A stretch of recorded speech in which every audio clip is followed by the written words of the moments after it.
የሬፈረንደም ውጤት ምንም ቢሆን ምንም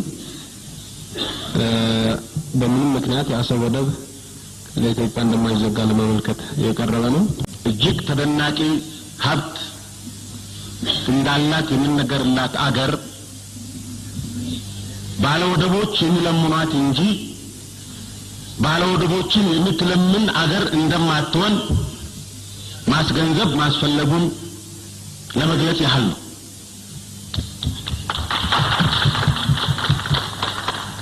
የኤርትራ ጊዜያዊ መንግስት በኤርትራ የሚካሄደውን ሬፈረንደም ለሁለት ዓመት እንዲተላለፍ መወሰኑን ጉባኤው ተገንዝቦ ለሰላምና ለዲሞክራሲ በሚደረገው ከፍተኛ ጥረት ውስጥ ትልቅ አስተዋጽኦ የሚኖረው መሆኑን አስምሮበታል።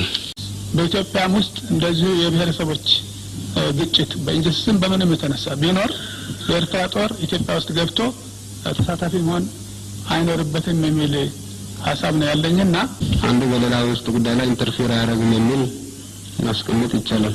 The OLF suggested that we take this as a principle of intention and the details to be worked out.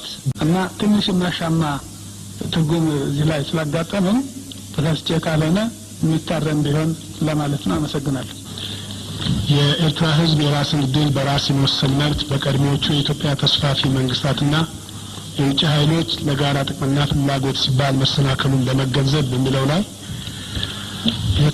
የኢትዮጵያ ተስፋፊ መንግስታት በሚለው ላይ ነው ትንሽ ቅሬታዊ። ኤርትራ ኢንዲፔንደንት ሀገር ነች በአሁኑ ሰዓት ያለ ሰው በጠቅላላ የለም በጠቅላላው ኢንተርናሽናል ሪኮግኒሽን የጠየቀ ኃይል የለም በጠቅላላ።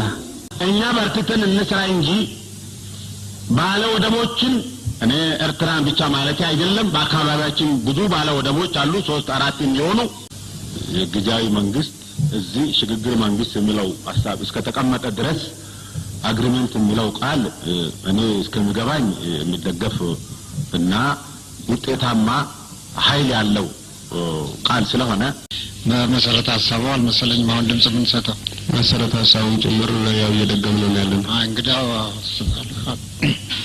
ይሄ በኢህአዴግ ተዘጋጅቶ የመጣው የኤርትራ ህዝብ እና በኢትዮጵያ ጊዜያዊ መንግስትና በኤርትራ